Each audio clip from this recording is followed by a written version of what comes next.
Alors je vais faire le partage d'écran.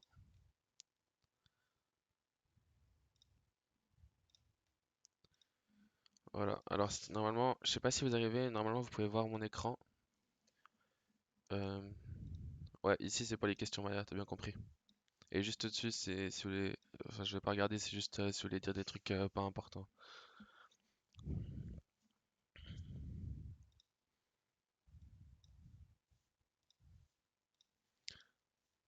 Ok, parfait, il y a 5 personnes qui regardent et on est un 2 3 4 5 6 ok. Je pense que vous avez compris, si jamais vous n'arrivez pas à voir, faut juste cliquer sur moi normalement et vous pouvez regarder. Parfait.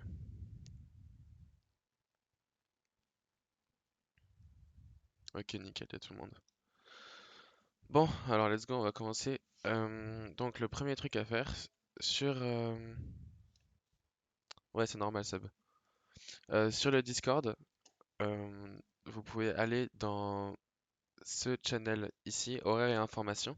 En fait, ici, j'ai déjà mis les deux liens pour les fichiers qu'on va utiliser pour installer Python, simplement. Donc ici, c'est si jamais vous utilisez Windows, et ici, c'est si jamais vous utilisez Mac. Donc moi, pour ma part, comme j'utilise Windows, je vais vous montrer pour Windows. Donc vous cliquez dessus. Ça va vous ouvrir un navigateur Internet, et ça va télécharger le fichier ici. Vous pourrez le retrouver une fois qu'il sera téléchargé dans vos téléchargements. Donc sur votre ordi, vous allez dans téléchargement et puis vous pouvez ouvrir le fichier une fois qu'il a fini d'être téléchargé. Juste remettre ça à côté. Voilà. Comme ça, ça c'est la manière d'installer Python, si jamais. Voilà, attendez juste que le truc il se télécharge.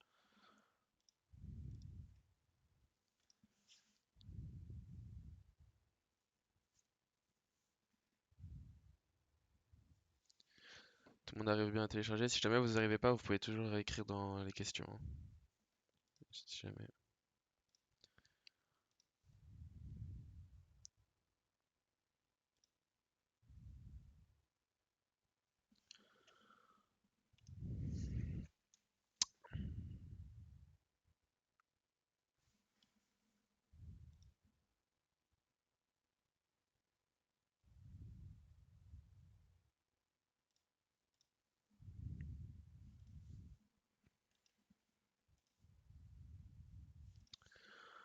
Bon, moi je vais l'annuler comme j'ai déjà téléchargé. Je peux vous montrer la suite. Donc il sera dans vos fichiers téléchargement. Pour les Mac, je sais pas exactement comment ça marche, mais je pense que tout est indiqué très clairement. Vous faites juste suivant, suivant, etc. Et pour Windows, c'est la même chose. Donc une fois que vous aurez fini de le télécharger, vous pourrez l'ouvrir de cette manière. Et après, il y aura marqué install. Et vous pouvez faire install. Et ça va vous faire, vous faites next, next, next. Et, install. Et ça va tout installer de cette manière. Et ce sera fini. Et après, vous pourrez utiliser Python. Donc écrivez un message quand vous avez fini de télécharger.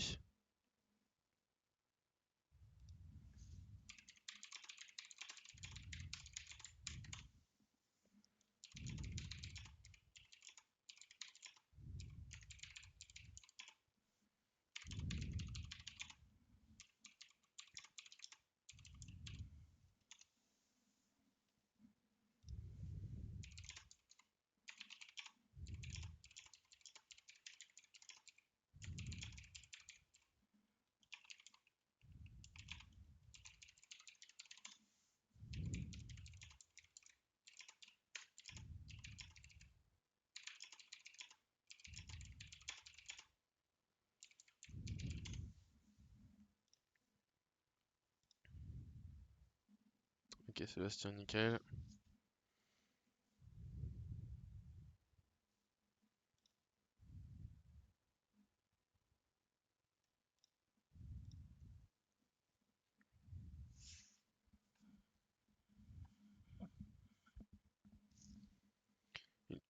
Tout le monde a réussi à télécharger ou bien c'est pas encore fini? Ok, ok. J'attends alors.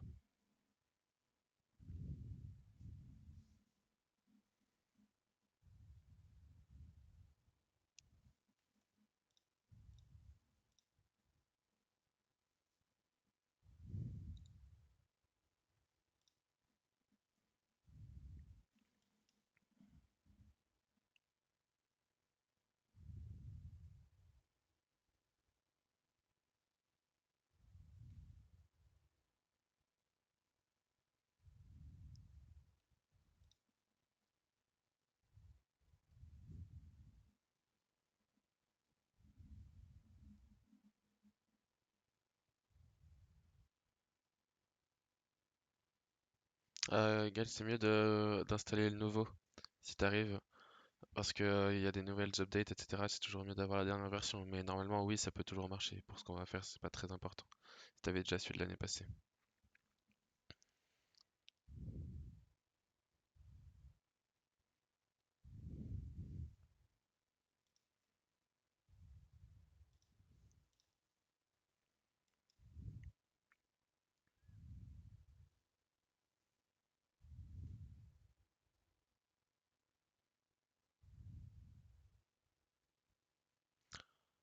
Oui, à Discord, tu peux te connecter sur ton téléphone et sur ton ordi en même temps. Sébastien, tu dois juste cliquer sur install, install, install. Et si c'est écrit Modify Setup et que tu installes, normalement c'est tout bon.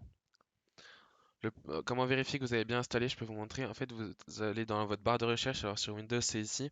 Sinon, c'est sur Mac, c'est plus haut. Et vous tapez IDLE. Et si vous trouvez cette application-là, ça veut dire que c'est bon, c'est bien téléchargé. Et après, vous pouvez l'ouvrir. Et ça va vous ouvrir une fenêtre comme ça. Moi, c'est écrit en plus gros pour que vous voyez, mais vous, ce sera plus petit. Donc là, si ça vous ouvre ça et que c'est marqué Python 3.7.3, c'est que vous avez bien installé le logiciel.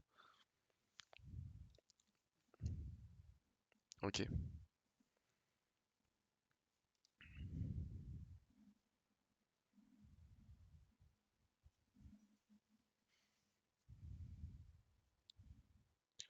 Ouais, 3.8.2, c'est le nouveau, c'est ça. Peu importe. Si c'est au-dessus de moi, c'est que c'est bon. Si c'est pareil que moi ou au-dessus, c'est que c'est bon. Donc c'est parfait, Gaël, si c'est ça que t'as.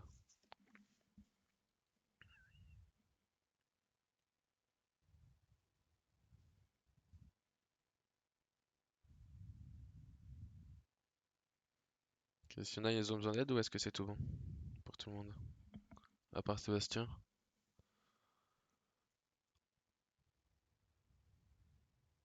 Ok, Maya, cool. Parfait. Maintenant, elle galère. Attends, maintenant, je te laisse parler si tu veux. Est-ce que je peux te laisser parler? Je sais pas comment faire. Hum. Qu'est-ce qui est là où tu galères où, Manon?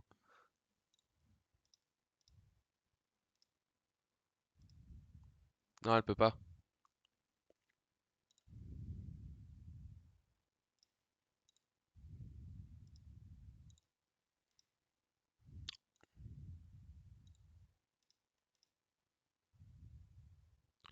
Manon, t'as un micro ou t'as pas de micro?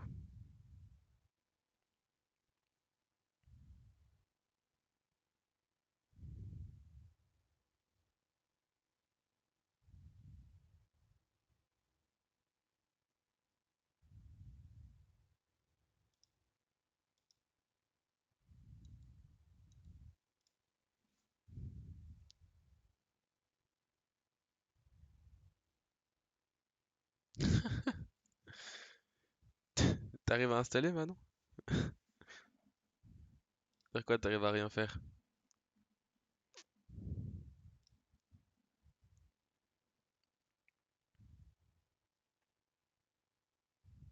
Ok, parfait. Alors, si ça marche sur l'ancien, ça va.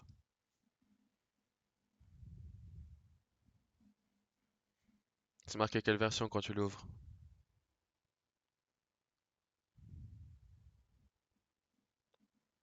Ok, bah c'est parfait, ça va très bien.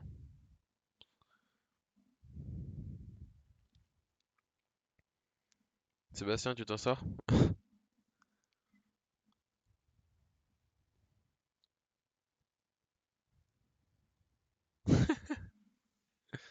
Qu'est-ce que t'arrives pas? Ton fichier, il est téléchargé ou il est pas téléchargé? Est-ce que t'as le fichier ici, dans tes téléchargements? Est-ce que tu vois le fichier?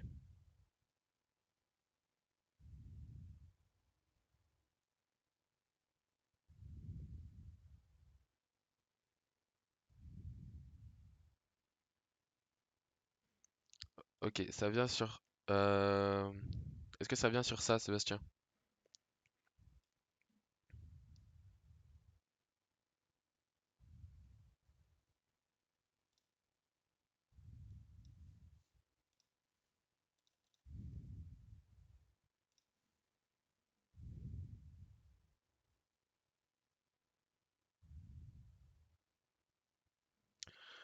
Ok.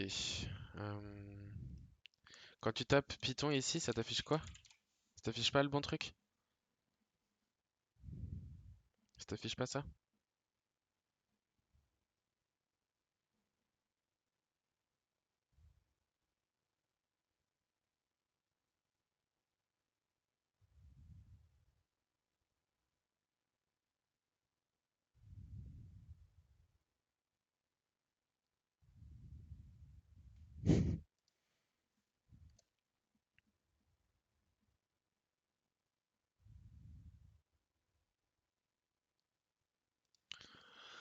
Attends, je vais essayer un truc.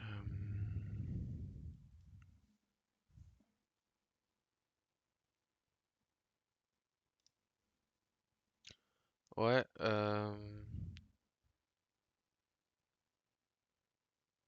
ouais, c'est juste, mais je suis pas sûr qu'il soit sur Mac, Sébastien.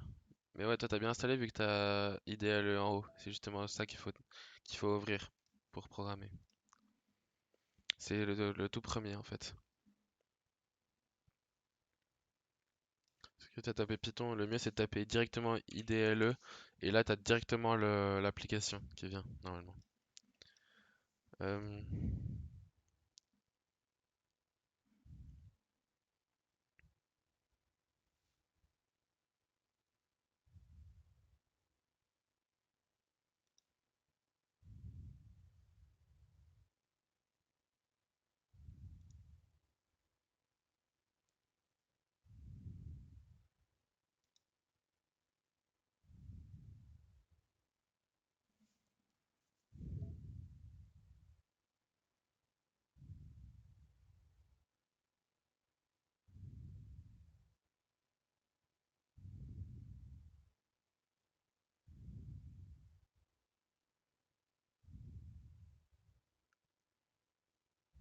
ok, Sébastien. Euh, ouais, je sais pas si je vais le retrouver là de mémoire, mais je vais essayer de regarder effectivement. Je vais regarder ça tout de suite. Euh, Est-ce qu'il serait par là? Non.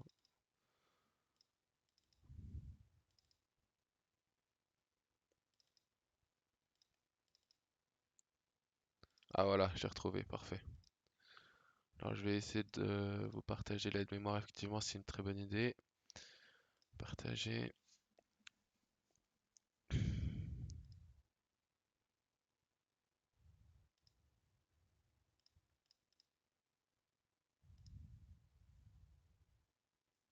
Parfait, alors je vais le publier dans Horaires et Informations.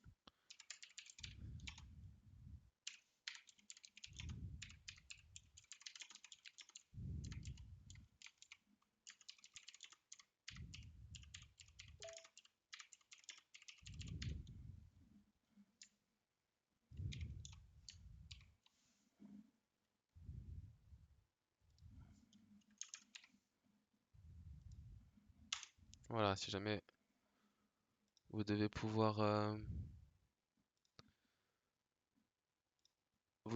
le télécharger dans le Horaires et Informations. Non, tu peux pas le glisser, mais je l'ai fait.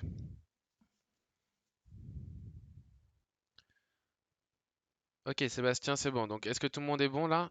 Tout le monde a réussi? Gaël, c'est bon. Jed, je crois que c'est bon.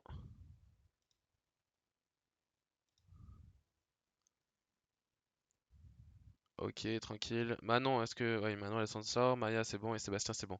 Parfait, on va pouvoir commencer alors. Donc, quand on ouvre cette page-là, donc ça, c'est IDE. Un IDE, c'est Integrated Development, le Environment pour le E et le L, je sais plus ce que c'est. En fait, c'est juste un endroit où vous pouvez travailler pour le Python. Donc d'abord, ça va vous ouvrir ça. Ça, en fait, c'est pas vraiment là où vous allez écrire vos programmes. Ça, c'est juste un petit endroit comme pour faire des tests. C'est une interface Python, mais ligne par ligne, en fait. Ça veut dire que chaque fois que je vais taper Enter, il va exécuter la ligne que j'ai écrite, mais il va pas exécuter tout un programme, en fait. C'est juste ligne par ligne, vous pouvez donner des informations. Par exemple, si j'écris des maths, ça peut marcher. Donc, par exemple, si j'écris 5 plus 5 et que je fais Enter, ça va me retourner 10. En fait, ça, c'est juste des petites lignes qui vont pouvoir vous faire écrire du Python mais de manière très basique. Donc moi, je vais pas mal l'utiliser pour vous montrer comment faire. Mais après, quand on écrit un programme en Python, il faut créer un fichier en fait. Donc ce que vous allez faire pour commencer, c'est quelque part sur votre bureau ou quelque part sur une clé USB, vous faites un nouveau fichier, un nouveau dossier, pardon, que vous appelez, j'en sais rien, vous l'appelez comme vous voulez, Python cours 3M6, je vais mettre. Voilà. De cette manière, vous aurez un fichier en fait pour tous vos cours en Python et tous les exercices et les trucs qu'on va faire. De cette manière, tout sera stocké là-dedans. D'ailleurs, vous pouvez sans doute mettre l'aide-mémoire là-dedans si vous le téléchargez, c'est ce que je vais faire. Donc, quand vous allez sur Discord, là vous pouvez voir mon Discord, vous avez le lien de l'aide-mémoire qui est dans Horaires et informations. Vous pouvez cliquer dessus et ça va vous ouvrir une page OneDrive. Et pour télécharger tout le dossier, en fait, il faut cliquer tout en haut, là, je sais pas si tout le monde voit, il faut cliquer tout en haut à gauche sur télécharger. Comme ça télécharge tout d'un coup et vous n'avez pas à télécharger chaque truc à la fois. Normalement, si vous cliquez là-dessus, ça va se mettre à se télécharger. Voilà, ça se télécharge. C'est un fichier zip, donc vous pouvez l'ouvrir. Donc moi, ça s'ouvre comme ça, mais vous, ça s'ouvrira pas forcément comme ça. Ça s'ouvrira juste dans vos fichiers. Et après, vous pouvez faire un nouveau dossier qui s'appelle aide-mémoire dans vos dossiers Python. Et dedans, vous pouvez mettre tous les fichiers qui sont là, simplement. Comme ça, vous avez l'aide-mémoire téléchargée. Est-ce que tout le monde arrive à faire ça? Normalement, ça devrait aller. Comme on efface si on écrit quelque chose sur Idle. Alors ça, tu peux pas effacer. Si tu veux avoir une nouvelle, tu peux faire... Je crois que tu peux faire ça. Non, ça restart juste. Euh, Est-ce que tu peux faire... Est-ce que si je tape ça va pas marcher. Mais en fait, c'est pas spécialement important hein, C'est pas super important de l'effacer parce que ça va jamais, tu vas jamais le garder en fait. Tout ce que tu écris là, c'est pas un truc que tu vas sauvegarder. Alors oui, tu peux l'enregistrer si tu le sauvegardes, mais c'est vraiment pas le but. Là, le but c'est vraiment d'écrire pour tester des choses, etc. Donc si c'est moche, c'est pas très important. Non, je vais juste regarder s'il y a une solution facile le temps que tout le monde télécharge l'aide-mémoire. Euh,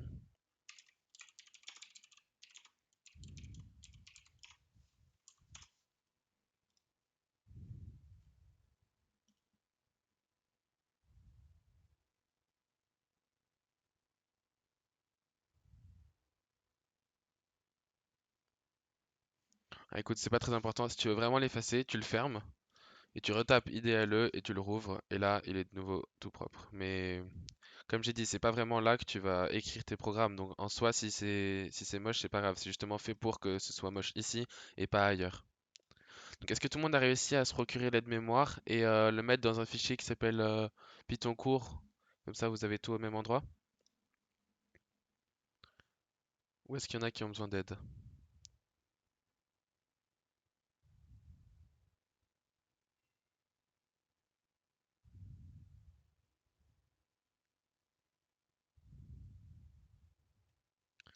Ok, parfait. Bon, si jamais il y en a qui ont besoin d'aide, ils peuvent écrire. Sinon, je pars du principe que c'est bon. Donc ensuite, on va créer un nouveau dossier qu'on va appeler, j'en sais rien, un premier cours. Et dedans, on va stocker nos premiers programmes. Enfin, notre premier programme. Donc, comment créer un nouveau programme en Python? Donc, sur le shell, quand vous l'avez ouvert, vous cliquez sur File ou sur Fichier si vous avez le Windows en français. Et après, c'est le premier, c'est New File ou Nouveau fichier, ça doit être ça. Et vous cliquez dessus. Et là, ça vous ouvre une page toute blanche qui est là où vous allez écrire vraiment votre code et vos programmes informatiques en fait. Là-dedans, tout va être écrit. Donc, le premier truc à faire quand on crée un nouveau fichier, c'est de l'enregistrer. Donc, pour ce faire, vous faites File, Save, et là, ça va vous demander où est-ce que vous allez vouloir le sauvegarder. Donc, vous allez retrouver votre fichier premier cours. Donc, moi, il est sur mon bureau. C'est Python cours 3M6 et premier cours. Et après, vous lui donnez simplement un nom. Donc, le nom que vous pouvez lui donner, c'est, j'en sais rien. euh, ouais, on va l'appeler découverte Python, voilà, peu importe. Et là, vous allez voir que sur votre fichier, il y a un nouveau dossier, enfin sur votre dossier, il y a un nouveau fichier qui s'appelle découverte python.py. Alors, quand vous voyez un fichier qui a l'extension .py, donc une extension c'est ce qu'il y a après le point, euh, eh bien ça veut dire que c'est un fichier qui contient du code en Python. Et après, grâce à ce point .py, en fait, vous pouvez exécuter votre fichier. Et dans ce cas-là, contrairement à ici où ça va s'exécuter ligne par ligne, c'est tout le fichier qui va être exécuté ligne par ligne. Mais en fait, ça va être exécuté tout d'un coup. C'est-à-dire que toutes les lignes de ce fichier vont être exécutées une par une. Contrairement à là où vous devez écrire chaque ligne une à une. C'est ça la différence et c'est ça qui permet d'écrire des programmes en Python. Après ça, c'est juste plus pour des tests ou des démonstrations. Est-ce que tout le monde s'en sort ou bien est-ce que je vais trop vite? T'as pas le point .py. Alors, si t'as pas le point .py, il y a deux possibilités. Soit t'as pas enregistré ton nouveau fichier. Donc, quand tu crées file, new file ou fichier, nouveau fichier, c'est que t'as pas enregistré ce fichier. Il faut faire fichier et save ou enregistrer. Et après, si t'as pas le point .py, c'est peut-être aussi que tu l'as pas enregistré au bon endroit. Ou bien est-ce que tu as le fichier mais t'as pas le point .py, c'est peut-être ça.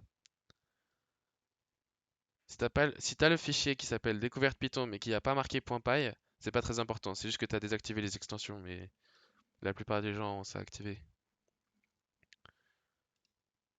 Si jamais tu souhaites activer vraiment les extensions pour voir le .py, si tu as le petit logo, ça revient au même, hein.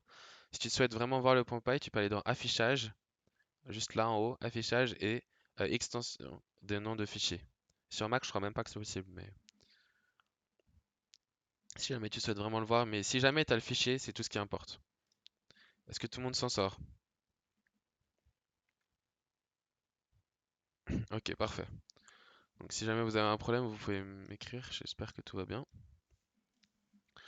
Alors, du coup, on va commencer à apprendre les choses de base en Python.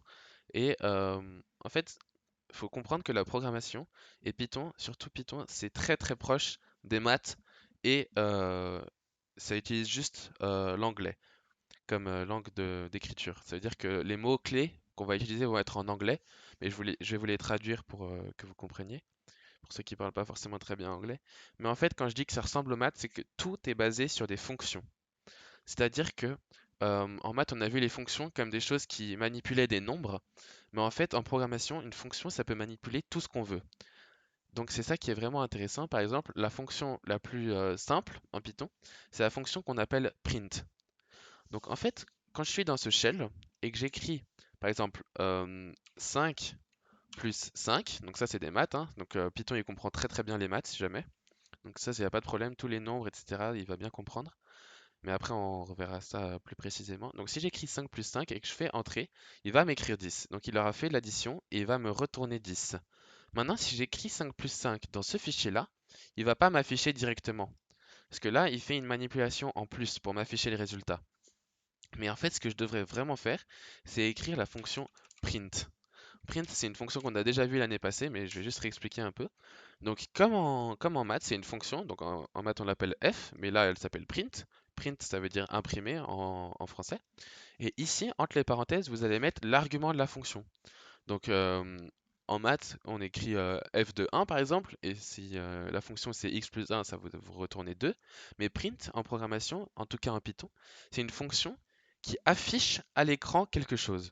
Donc si j'écris print 5 plus 5, oups, si j'écris print 5 plus 5, alors ça va m'afficher 10.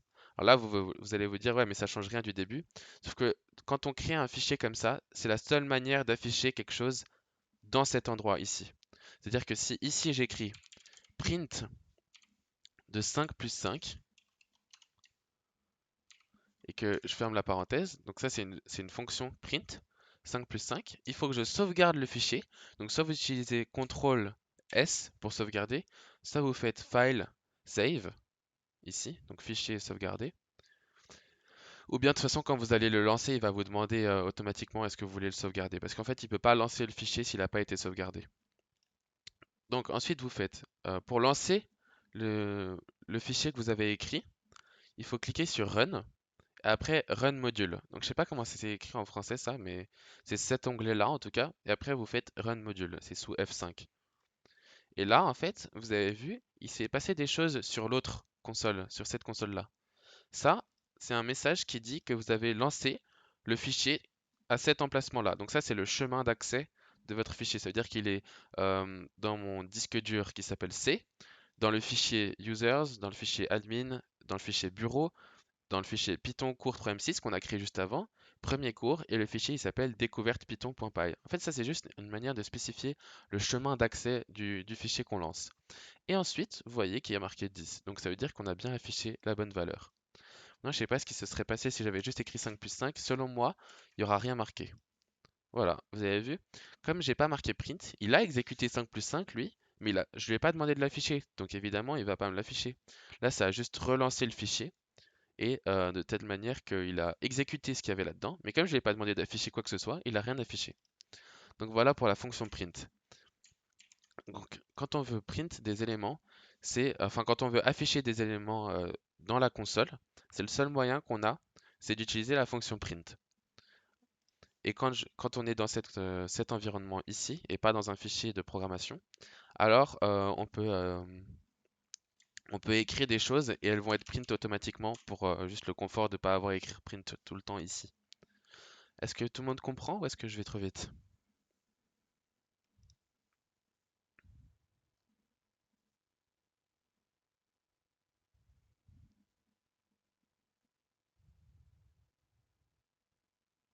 Ok, bon, Sébastien dit nickel. Manon, parfait. Bon, ah, si Manon comprend, ah, je suis un bâtard. Bref, alors maintenant on va pouvoir commencer à voir les différents types de... Jet, tu comprends pas?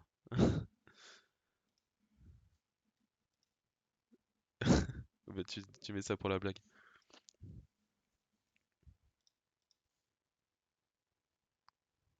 Ok, parfait. Bon, alors si tout le monde comprend, on va pouvoir passer au type. Il faut savoir que pour un ordinateur, c'est très important de savoir quelles données il stocke. Par exemple, des nombres, ça prend beaucoup moins de place que du texte. Parce que le texte pour un ordinateur, c'est un ensemble de nombres qui nous est interprété comme une lettre. Bon, ça, je m'égare un petit peu. Mais en gros, il y a plusieurs types en Python. Il y a les nombres entiers, comme en maths en fait, hein. C'est nouveau, on est très proche des maths. Il y a les nombres entiers, les nombres à virgule. Il y a aussi ce qu'on appelle des valeurs booléennes. Ça veut dire que c'est une valeur binaire. C'est soit vrai, soit faux. Ça, c'est un type d'information qui est un des plus faciles à stocker pour l'ordinateur. C'est juste 0 ou 1. C'est le plus basique que tu peux avoir. Ça s'appelle 0 ou 1, vrai ou faux. Enfin, tout ça, quand il n'y a que deux valeurs, ça s'appelle une information booléenne. Et donc, comment noter tous ces types d'informations? Un autre type qu'il y a aussi, c'est du texte. Et on va voir tous ces types-là ensemble. Donc, en fait, le texte en Python, on va peut-être commencer par ça, ce sera le plus proche du monde réel. On le met entre deux guillemets. Donc, vous voyez, directement, ça l'a coloré en vert. Et tout ce que je vais mettre dans ces guillemets sera coloré en vert. Vous voyez, dès que je m'enlève des guillemets, c'est plus coloré en vert. Donc ça, c'est une manière d'écrire du texte en Python avec les doubles guillemets. On peut aussi l'écrire avec des simples guillemets. D'ailleurs, vous avez vu, dès que je fais entrer, lui, il convertit en simples guillemets pour me dire que c'est du texte. Mais peu importe ce qu'on utilise, la plupart du temps on utilise les doubles guillemets parce que c'est plus proche du français. Mais vous pouvez aussi utiliser les doubles guillemets, enfin les simples guillemets, vous avez vu, ça marche très bien. Attention, faut pas utiliser une apostrophe, je crois. Vous pouvez juste utiliser les petits guillemets. Ou bien je sais pas si c'est justement une apostrophe, peu importe. Moi j'utiliserais les doubles guillemets si j'étais vous, comme ça c'est plus pratique et on se met tous d'accord. Et donc, ça y est, maintenant on a le moyen d'afficher du texte au lieu d'afficher une addition. Parce que vous voyez que si j'écrivais dans ce fichier-là, si j'écris print et que je mettais juste du texte ici, comme ça, par exemple, mon prénom, je vais l'appeler Lucas, ce que je veux print, et que je sauvegarde et que je lance le fichier, là, j'obtiens une erreur. Ça veut dire que j'ai un problème dans mon fichier, et les erreurs Python sont assez bien faites, parce qu'il vous dit à quelle ligne c'est le problème. Il va vous dire, à la ligne 1, il y a un problème. Donc évidemment, j'ai qu'une ligne, donc là c'est facile, mais quand vous avez plusieurs lignes, c'est toujours pratique de savoir où est-ce que le programme a un problème. Et donc, là, il me dit quoi? Il me dit il y a un problème de nom. Il y a un problème de nom. Le nom Lucas, il n'est pas défini. Effectivement, en fait, lui, il sait pas ce que c'est, Lucas. Il y croit que c'est une variable. Mais ce que je voulais, en fait, c'est afficher du texte. Donc, je dois le mettre entre guillemets. De cette manière, quand on lancera le programme, là, ça marche. Vous avez vu, il a restart et j'ai marqué Lucas. Juste le remettre à nouveau pour que vous voyez un peu mieux. Voilà. Hop. Vous avez vu, Maya, t'as vu comment j'ai fait? Tu fermes le truc et puis si tu relances le programme, ça te rouvre une interface en fait. C'est assez bien foutu. Dès que tu lances, donc si t'as que le fichier ouvert, t'as fermé ton truc, tu lances le programme et ça te rouvre un fichier. Enfin, ça te rouvre une shell. Parce que en fait, le Python, il peut que être exécuté dans cet environnement. Et voilà, là c'est marqué Lucas. Donc maintenant, on sait comment afficher du texte. Ça veut dire que print, il peut prendre plusieurs éléments comme argument et ça va l'afficher. C'est-à-dire que si tu mets du texte, ça affiche du texte. Si tu mets des nombres, ça affiche des nombres, etc. Donc c'est quelque chose d'assez pratique.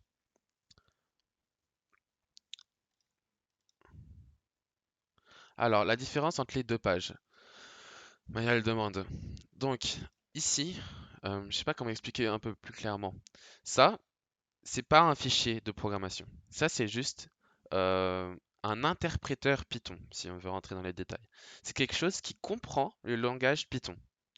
Ça, c'est comme un fichier texte. C'est comme un document Word, si tu veux, mais fait pour le Python. Ça veut dire que c'est organisé pour te mettre en couleur les fonctions, print, te mettre en vert le texte, etc. C'est en fait un Word spécialisé pour le Python. Mais en soi, c'est que du texte, ça. Il comprend rien, l'ordinateur, à ça spécialement. Après, ce qu'il va faire, c'est que tu vas envoyer ce texte, quand tu fais run, ce texte, il est envoyé dans cette fenêtre qui est l'interpréteur Python. Donc lui, il va comprendre tout ce que tu as écrit. Du coup, il va lire les lignes une par une et il va savoir ce qu'il faut faire. Voilà. Et quand t'as... Ok, cool, t'as compris. Et quand t'entres des valeurs là, en fait, c'est comme si tu écrivais un tout petit fichier avec une seule ligne. C'est ça que je veux te dire. Mais qui n'est pas sauvegardé, qui est nulle part. C'est juste, si tu veux faire des petits tests, c'est assez pratique. C'est juste, tu lui écris du Python directement, et comme lui, il comprend le Python, si tu lui écris print Lucas ici, euh, comme lui, il comprend le Python, et bah, il va savoir quoi faire directement. En fait, ça, c'est comme, ça me donne le même résultat, tu vois. Sauf que là, c'est dans un fichier stocké pour toujours, et que je peux le relancer plusieurs fois, et je peux écrire plusieurs lignes. Et là, c'est juste une ligne que je lui donne à l'interpréteur. Mais là, je lui donne aussi quelque chose. Je lui donne juste toutes ces lignes qui sont là. C'est peut-être un peu plus clair comme ça. Oui, les diverses couleurs, tu parles de là. Par exemple, là, c'est en violet, etc. Alors oui, ces différentes couleurs, elles correspondent à quelque chose. Et on va voir petit à petit. Là, déjà, on sait que le vert, c'est le texte, que le violet, c'est le print. C'est déjà pas mal. On a déjà deux couleurs. Et après, on va en voir des autres.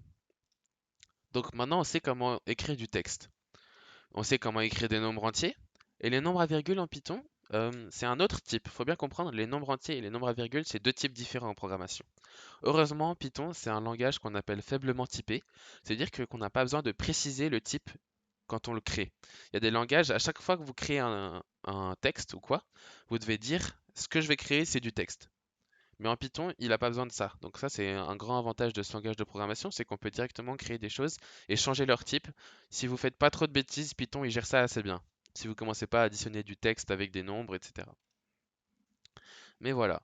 Donc on sait comment faire du texte et les nombres à virgule, on les écrit avec des points. Par exemple, là, j'écris 3,4 plus 0,1 et ça va me donner 3,5. Donc lui, il a bien compris que ce que j'écrivais, c'était des nombres à virgule. Même s'il faut bien comprendre que derrière, l'ordinateur, il gère ces nombres très différemment que des nombres entiers. Mais on peut faire des additions comme ça. On peut aussi faire des additions de chiffres à virgule sans préciser quoi que ce soit. C'est-à-dire que là, on peut faire ça et ça va marcher. Et ça va me convertir en chiffre à virgule, vous avez compris? Si j'écris un chiffre à virgule avec un chiffre entier, ça va me prendre les deux et se dit, ah, comme j'ai un chiffre à virgule, il faut que je fasse attention. Le résultat va sans doute être à virgule. Et du coup, il convertit directement le type du résultat avec des virgules. Un truc très intéressant derrière ça qu'il faut comprendre, c'est que c'est pas anodin tout ça. Peut-être pour vous, vous vous dites, ouais, je m'en fous, ça marche l'addition. Mais non, en fait, derrière, il y a un concept bien plus compliqué. Par exemple, si j'écris 3,5 et que je lui additionne 2,5, on pourrait penser que le résultat ce soit 6 et que ce soit un nombre entier, parce qu'il s'est dit, ah, 3,5, 2,5, j'ai pas de reste, donc c'est un nombre entier.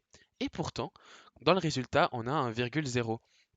En gros, ça veut dire que ce 6,0, ça veut dire que lui, il a dit, ah, j'ai un nombre à virgule dans mon addition, donc le résultat sera peut-être à virgule. Et dans ce cas-là, il a dit que le type du résultat, ce sera nombre à virgule.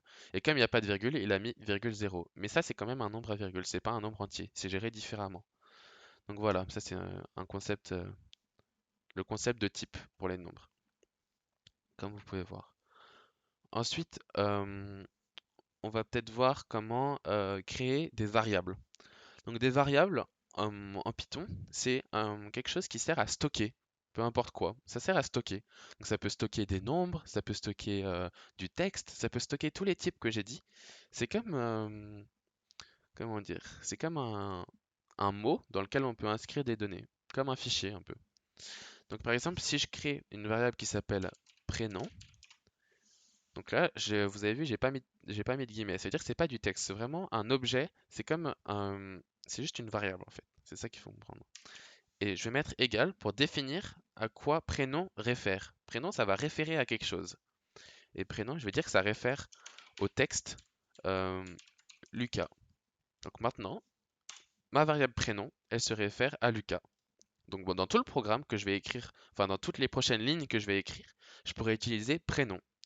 Dire que maintenant, si je veux réafficher mon nom comme je l'ai fait ici, je peux simplement noter print prénom. Et là, je mets pas de guillemets parce que en fait, je fais appel à la valeur de ce qui est stocké dans prénom. Et la valeur qui est stockée dans prénom, c'est Lucas avec des guillemets. Et vous voyez que ça marche tout comme avant. Donc là, quand on commence à rentrer dans le concept de variable, etc., ça fait tout de suite plus sens d'aller dans ce type de fichier. Parce que là, quand je vais créer des variables, je pourrais les utiliser en fait pour tout le fichier que je vais écrire.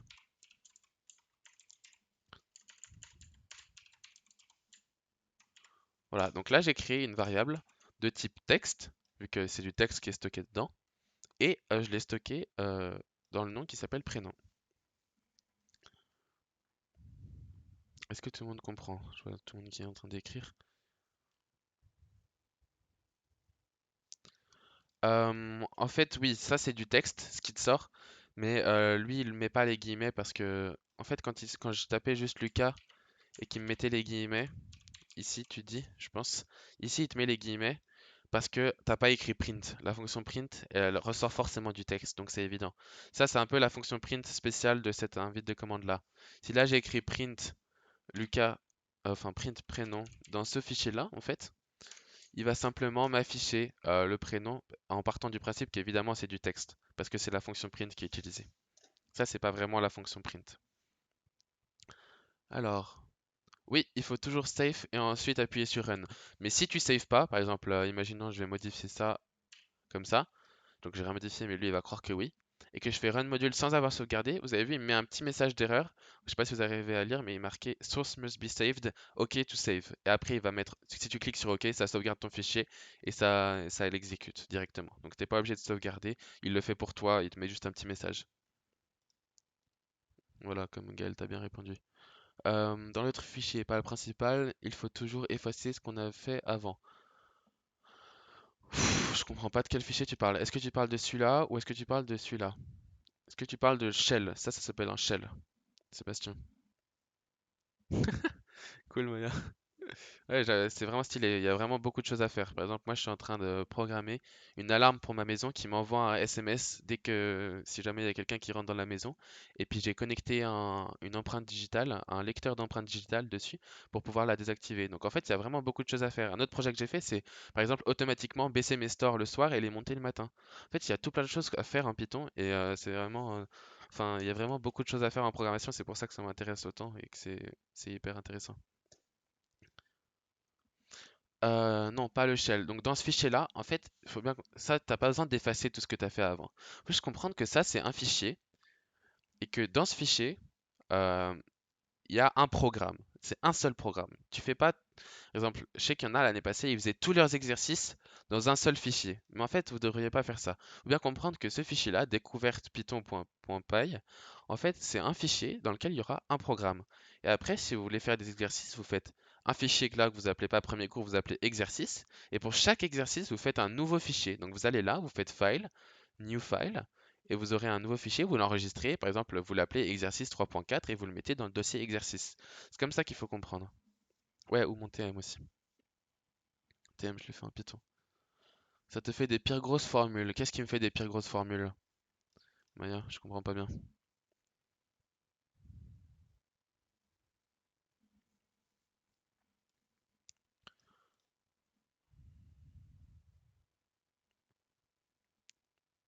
Ouais, en fait, ça fait des gros fichiers plutôt que des grosses formules. En fait, j'ai peut-être une centaine de lignes. Là, il y en a que deux. Après, pour mon TM, j'avais 3000 lignes, je crois, de programmation, donc ça commence à faire énorme. Mais oui, ça prend du temps après des programmes compliqués. Mais nous, on va jamais aller jusque-là. Je pense qu'on va pas dépasser les 30 lignes. À mon avis, c'est rare que vous allez que vous allez dépasser le bas de la page, hein. Mais oui, après, ça fait des grands fichiers avec beaucoup de fonctions. Et après, on va voir même comment créer nos propres fonctions, vous allez voir. Parce que là, cette fonction de print, on l'utilise, mais on ne sait pas d'où elle sort. Elle existe déjà, on ne sait pas qui l'a définie, comment. Mais on va voir après comment on va faire tout ça, petit à petit. Donc là, on a créé une variable qui contient du texte. Et donc ça, c'est un fichier, un programme en Python, ce que j'ai créé là, qui va définir une variable qui s'appelle prénom. Dans cette variable, il va stocker Lucas et qui va afficher la valeur de cette variable. Maintenant, on peut aussi simplement donner un âge maintenant à Lucas. Donc, on va faire une nouvelle variable qui s'appelle âge et on va mettre un nombre dedans, un nombre entier, parce que les âges, c'est des nombres entiers. En tout cas, quand on parle de notre âge, on parle en nombre entier. Et donc, je vais mettre 17 parce que j'ai 17 ans. Vous pouvez remplir avec vos informations hein, si vous voulez, c'est le but. Euh, Est-ce que. Attendez. Parfait. Ok, parfait. Donc maintenant, on voudrait peut-être afficher une petite phrase. Dire Lucas a 17 ans, par exemple. Et donc, soit on peut afficher simplement prénom et après on affiche âge de cette manière. Et dans ce cas-là, ça va juste m'afficher mon prénom et mon âge, Lucas 17. Soit on peut faire ce qu'on appelle de la manipulation de texte. Ça veut dire qu'on peut modifier, on peut créer un nouveau texte en incluant du texte dedans. Je vais vous expliquer tout ça. En Python, on ne peut pas simplement écrire Lucas A et 17 par exemple, parce que là on veut mettre des chiffres. Après on remet du texte en point. Ça c'est ce qui paraît très logique, par exemple, parce que là on a du texte, là on a un chiffre, et là on a du texte. Mais quand on va rentrer ça, il va rien comprendre le programme. Il se dit putain c'est quoi ce texte, ce chiffre qui vient au milieu de deux textes, ça n'a aucun sens pour lui. Donc ce qu'on va faire en fait, c'est convertir ce nombre en texte. Et après, on va additionner de petits bouts de texte. Additionner des petits bouts de texte, c'est quelque chose que Python il comprend très bien vu que c'est le même type. Comme on ajoute des nombres, on peut ajouter du texte. Ça veut dire que l'addition, en fait, c'est un peu ce qu'on voit en algèbre linéaire. L'addition sur du texte, sur des objets de texte, sur des vecteurs de texte en quelque sorte, il s'ajoute euh, la règle de l'addition, elle est définie en tu crées un plus grand texte et tu mets les deux dedans. Par exemple, Lucas euh, plus, donc pour l'addition, euh, programme. Donc là, j'ai deux textes. J'ai un texte qui s'appelle programme et un texte qui s'appelle Lucas. Et vous avez remarqué, j'ai mis un petit espace pour qu'il y ait un espace entre Lucas et programme, sinon il va coller les deux. Et quand j'entre ça, il va me créer un texte, un seul texte, vous avez vu les guillemets, qui s'appelle Lucas programme. Et là, on a fait ce qu'on appelle une addition de deux textes. Maintenant, on va aller encore un petit peu plus loin parce que là, ce qu'on veut, c'est pas additionner deux textes, c'est additionner un texte avec un nombre avec un texte. Donc, deux textes en soi, on sait qu'on peut le faire, mais quand on a un nombre au milieu, il va falloir simplement convertir le nombre en texte. Et donc là, on revient à une fonction qui s'appelle str. La fonction str, c'est une fonction, donc on met des parenthèses toujours, et on va donner un argument, comme toutes les fonctions en mathématiques.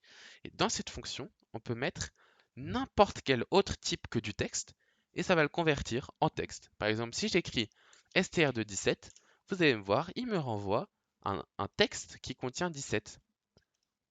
Donc c'est super intéressant parce que de cette manière-là, on a un texte dans lequel on a des nombres. C'est exactement comme si j'avais écrit ça. ça. Voilà, de cette manière.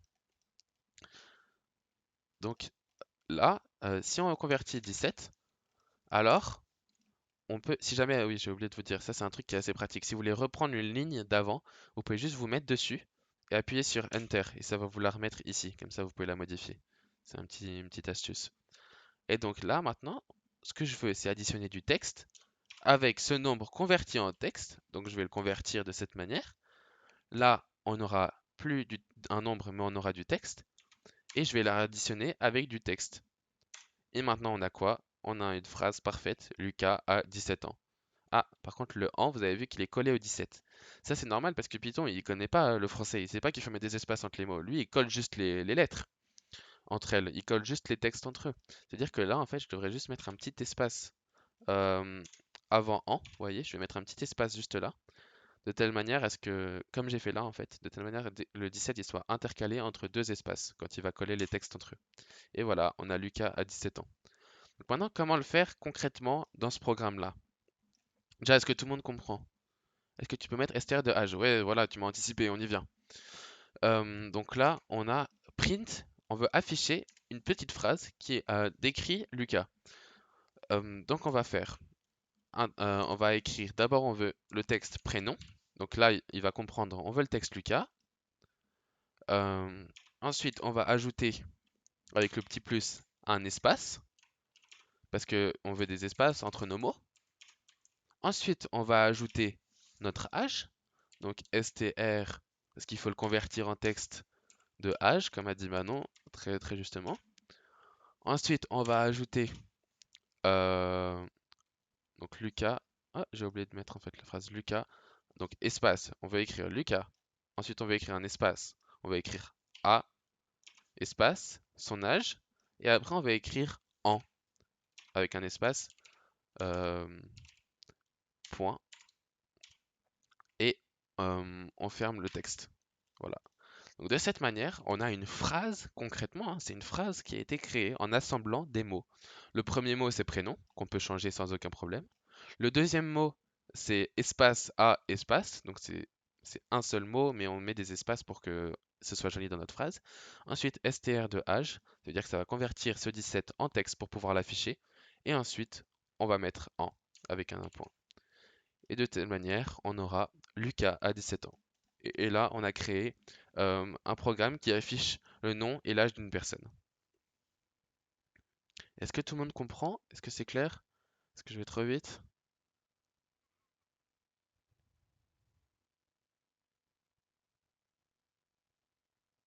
Bon, je pense que c'est bon, si personne dit rien. Ça marche pas? Qu'est-ce qui marche pas? Si ça marche pas, c'est que tu as sans doute fait une faute de frappe quelque part. Qu'est-ce que ça te met comme erreur?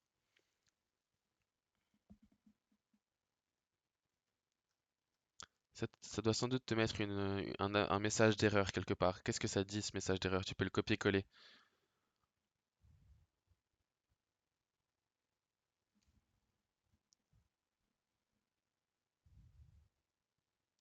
Normalement, si tu as écrit exactement ça, ça devrait marcher. Vérifie bien que tu as mis des guillemets des deux côtés des trucs. Vérifie bien que t'as pas un guillemet qui s'est perdu là aussi, parce que entre les plus, il y a peut-être un guillemet qui s'est perdu. Invalide syntaxe. J'ai du mal à... non, t'es pas obligé de mettre les espaces ici. Si tu veux pas les mettre, tu peux ne pas les mettre. Tu peux faire ça. Mais je trouve que c'est un peu moins lisible, c'est un peu plus bizarre. Et du coup, tu mets juste des espaces partout. Enfin, moi je préfère, mais c'est toi qui vois. Tu peux les rajouter. Moi je trouve ça juste plus lisible. En fait, ces espaces, l'ordinateur, il en a rien à faire. Juste quand tu lis le programme, tu comprends un peu mieux, je trouve. Le S de str est en rouge. Alors ça, c'est sans doute... est-ce que tu as bien mis des parenthèses à la fonction print? Au pire, envoie-moi une photo, Sébastien, de ton programme. Et je vais te dire ce qui fonctionne pas. Est-ce que Maya t'a réussi à trouver l'erreur? Bah non, ça marche ton programme, ça marche sauf pour Maya et Sébastien? Ah, il y a Ismaël qui a rejoint. Ok, t'avais oublié la parenthèse, maintenant ça marche. Sébastien, qu'est-ce qui marche pas?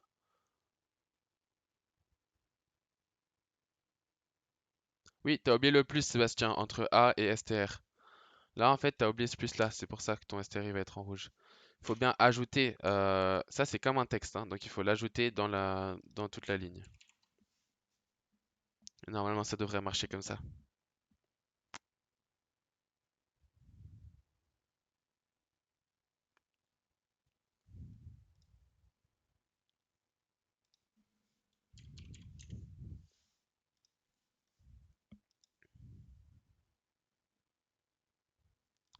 Alors, pourquoi ça te met... Ah oui, parce que tu as oublié de mettre des guillemets autour de ton prénom. En fait, là, tu as dit prénom égale ça. Mais ça, c'est pas du texte. Le texte, je t'ai dit, il faut le mettre entre guillemets pour que ce soit du texte. C'est pour ça que ça te met Seb n'est pas défini. Parce que lui, il croit que Seb, c'est une autre variable, tu vois. Quand tu mets pas de guillemets, il croit que c'est une variable. Et normalement, ça devrait marcher. Redis-moi si jamais, en attendant, je continue. Donc voilà, là, on a quelque chose qui affiche le résultat de ces deux variables. Maintenant, comment faire si on ne s'appelle pas Lucas et qu'on n'a pas forcément 17 ans? Ok, cool, si ça marche, ça. Comment faire si on ne s'appelle pas forcément Lucas et qu'on n'a pas 17 ans? En fait, on peut faire quelque chose qui demande à l'utilisateur d'entrer des informations. Et ça, c'est de nouveau une fonction qui s'appelle input. La fonction, elle s'appelle input. Donc input, c'est une fonction. Donc on va juste mettre des parenthèses comme ça, comme avant. On va dire que la variable prénom, elle va prendre l'information qu'on envoie quand on lance le programme. Donc on va créer une méthode, enfin on va créer une fonction input, on va l'appeler ici. Et l'argument de la fonction input, c'est comme un print, ça va s'afficher. Ça va s'afficher ici, et après on pourra remplir les informations. Donc ici, on va écrire du texte dans ce input, et on va écrire, exemple, quel est votre prénom? Et là, on va mettre deux points avec un espace pour que l'utilisateur puisse après entrer son prénom. Et la valeur qu'il entrera, elle sera stockée dans la variable prénom. Donc, comme ça, c'est parfait. On va faire exactement la même chose pour l'âge. Quel est votre âge? Avec deux points. Et de cette manière-là, quand on va lancer le programme, il va stocker la valeur qu'on entre en premier dans la variable prénom. Il va stocker la variable qu'on entre en deuxième dans la variable âge. Et après, il va afficher euh, votre prénom à votre âge en. Et de cette manière, on aura quelque chose de cohérent. Donc quand je lance le programme, vous pouvez regarder, il y aura marqué quel est votre prénom. Et là, on peut entrer une valeur. Le programme, il continue pas, il attend qu'on entre quelque chose. Je vais dire mon prénom, j'en sais rien. Mon prénom, c'est Ben. Et j'entre Ben. Donc quel est votre âge? Alors mon âge, c'est, j'en sais rien, on va dire 23 ans. J'entre. Et maintenant, il va m'écrire Ben a 23 ans. Alors, Ismaël, la fonction, comme a dit très justement Thomas, c'est plus int de input. Ce qu'il faut bien comprendre, input, il demande quelque chose à l'utilisateur. Mais même si tu rentres des nombres ici, lui, il va croire que c'est du texte. Quand tu entres quelque chose avec la fonction input, c'est du texte qui est envoyé. C'est-à-dire que la variable prénom, elle contiendra du texte. La variable âge, elle contiendra du texte aussi. Donc là, ça n'a plus trop de sens de la convertir. On n'aurait pas besoin de la convertir à partir de là.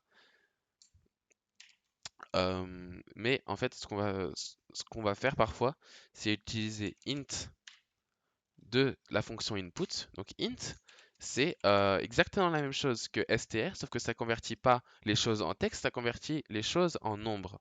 Par exemple, euh, euh, si je fais ça, là, vous voyez que j'ai écrit du texte où il y a marqué 13 dedans.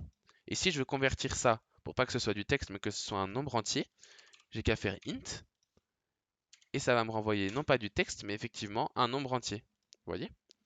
Et donc parfois ce qu'on utilise, c'est directement int de input et après on met son message d'input, par exemple entrer un nombre.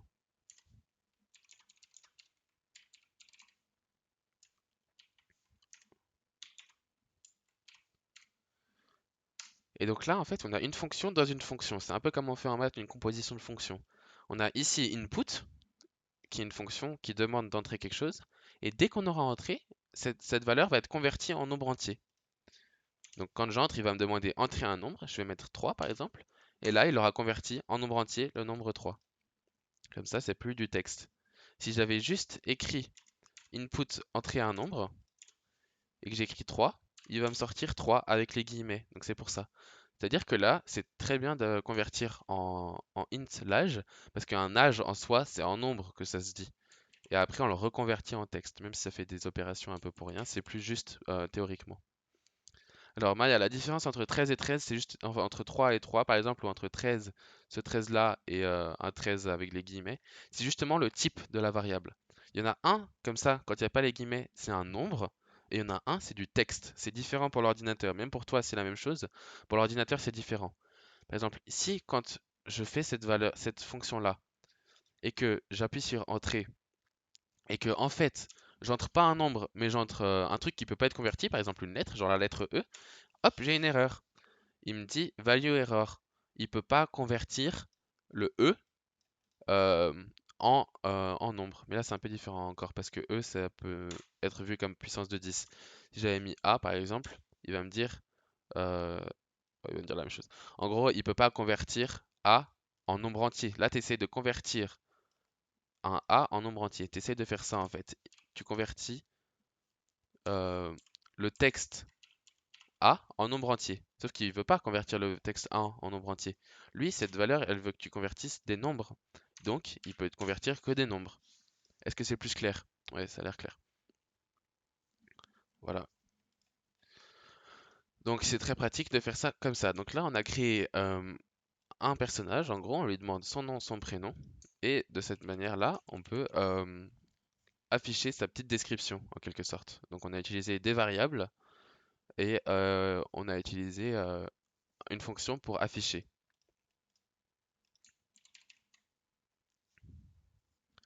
Maintenant, je peux peut-être vous expliquer les autres types qui existent. Par exemple, les valeurs booléennes, c'est quelque chose qui existe. Mais juste avant ça, je vais peut-être vous apprendre comment convertir un nombre en nombre à virgule. Par exemple, si j'écris int de 6, ça peut marcher aussi. 6, c'est déjà un nombre entier. Si j'essaye de convertir un nombre entier en nombre entier, ça va me mettre 6. Maintenant, si j'essaye de convertir un nombre à virgule en nombre entier, par exemple 3,7, en fait, ça va utiliser ce qu'on appelle la partie entière. Ça veut dire que ça va me mettre 6. Ça va juste ignorer la virgule et ça va m'écrire que le premier nombre. De cette manière-là, on a un nombre entier et on n'a plus, comme on avait au tout début, 6,0. Ça, il n'y a plus 6,0 parce que, enfin, il y aura toujours si vous mettez pas, mais si vous convertissez le résultat en nombre entier, il n'y aura plus la virgule 0. Il y aura juste 6 parce que ça ignore la virgule, cette fonction, quand on met des nombres à virgule dedans. Mais alors, comment on fait? C'est pas un arrondi justement. La fonction int, ça convertit le type de variable. Après, on va voir comment faire des arrondis, mais ça, c'est déjà très différent. Ça convertit juste le type. Et quand tu convertis un nombre à virgule en nombre entier, bah en fait, ça ignore la virgule. Ça prend juste le nombre entier. C'est le concept. Parfait. Après, on verra avec le paquet math, on peut convertir, on peut arrondir. Mais c'est pas défini dans Python de base. Maintenant, comment je veux faire si je veux convertir ce chiffre-là, enfin ce texte-là, j'aimerais le convertir en nombre à virgule. Mais là, il veut pas me le convertir parce qu'il dit ça c'est pas un nombre à virgule, ça c'est pas un nombre entier mon gars, ça c'est du texte avec un point à un autre nombre, je comprends pas ce que c'est. Et donc il existe une fonction pour convertir du texte en nombre à virgule qui s'appelle float. Et hop, c'est magnifique, ça marche. Là, on a converti du texte en nombre à virgule. De même manière, quand on veut convertir peut-être un nombre entier en nombre à virgule, on peut convertir 5 qui est un nombre entier en nombre à virgule, et on obtiendra 5,0. Int, c'est seulement pour les chiffres. Int, comme ça convertit ce que tu mets dans la fonction en nombre entier. C'est juste ça. C'est ça qu'il faut comprendre. C'est le seul truc qu'il faut comprendre. Que ce soit du texte qui contient un nombre, que ce soit un nombre lui-même, un nombre à virgule, ça convertit ta valeur en nombre entier si c'est possible. Voilà, exactement. Float, ça convertit en nombre à virgule. Int, ça convertit en nombre entier. Et str, ça convertit en texte. si je fais ça, on aura du texte qui contient 6.4. Et tout ça, vous le retrouvez dans l'aide-mémoire que j'ai mis à disposition, hein. Normalement, dans l'aide-mémoire qui est un fichier Python, euh, si je l'ouvre comme ça, vous voyez que là, j'ai défini ces trois fonctions. str de 4, retourne entre guillemets 4. Attention, c'est devenu du texte plus un nombre. Int de texte 4. Retourne 4, c'est devenu un nombre et plus du texte. Et pareil pour le float. Et si vous voyez exemple 4, transformation.py, donc on peut aller le chercher dans les exemples. Exemple 4, transformation.py. Si vous voulez ouvrir le fichier, dans l'éditeur, il faut faire clic droit, edit with IDLE ou modifier avec IDLE sans doute en français. Et après, vous cliquez sur la petite partie à côté. Là, ça va vous l'ouvrir comme ça. Et là, on voit, j'affiche la conversion de 3 en texte, j'affiche la conversion du texte 3 en nombre entier, j'affiche la conversion du nombre à virgule 4,2 en nombre du texte 4,2 en nombre à virgule. Et la fonction print, oui, ça sert juste à afficher la valeur. C'est pas forcément, enfin, il n'est pas obligatoire pour convertir une valeur, vous n'êtes pas obligé de l'afficher, c'est ça que je voulais dire par là. Donc voilà, si jamais vous avez un petit doute, vous pouvez toujours aller dans le fichier aide-mémoire. Est-ce que tout le monde comprend bien? Oui, tu peux aussi, euh, tu peux aussi faire ça, Maya, effectivement. Si tu convertis, de la même manière que tu peux convertir un nombre entier, enfin un nombre qui est déjà un nombre entier en nombre entier, tu peux aussi convertir du texte, par exemple la lettre E, tu peux aussi la convertir en texte, mais ça n'a pas trop de sens. Mais oui, tu peux faire ça. Si tu mets int de je suis 34, il va te sortir 34. Je suis pas sûr de ça. Oups, j'ai mal orthographié. Non, il va rien te sortir du tout parce qu'il comprend pas où est le nombre. C'est pour ça qu'il ne sort pas 34. Il va pas en fait lui-même chercher les nombres. Il va juste se dire, est-ce que là on me donne un nombre? Ah, on me donne pas un nombre, on me donne une phrase, je vais pas convertir. Donc tu vois comment j'ai fait. Si jamais vous avez des petits doutes comme Thomas, vous pouvez juste tester simplement dans cette partie-là. Et c'est pas important, cette partie-là. Vous pouvez tester ce que vous voulez. Donc voilà, maintenant on a vu les types et comment les convertir. On peut voir encore un type qui s'appelle le type booléen. C'est vrai ou faux, 0 ou 1, c'est quand il n'y a que deux valeurs possibles. Et donc ça s'écrit simplement avec false ou true. Donc false c'est faux en anglais et true c'est vrai en anglais. Donc si vous écrivez false comme ça, vous avez vu, hop, il le colorie en orange. Orange ça signifie booléen. Ça veut dire ça signifie vrai ou faux, 0 ou 1. En fait c'est ces valeurs-là. C'est Ça c'est encore autre chose. C'est pas du texte, c'est pas un nombre, c'est juste faux. Ça existe en tant que tel. Faux, comme le concept. Et vrai, ça s'écrit true. Et vous avez vu, il faut mettre une majuscule hein, à la première lettre. Je n'ai pas précisé, mais c'est important. True, il s'affiche aussi. Et donc, c'est vrai ou faux. Ça va être très utile par la suite pour comparer des choses ou pour vérifier des choses.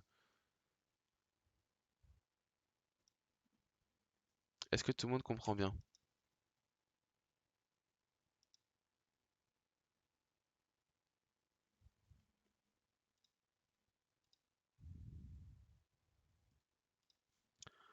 Quand c'est bleu, c'est du texte. Non, quand c'est bleu, c'est le résultat du programme.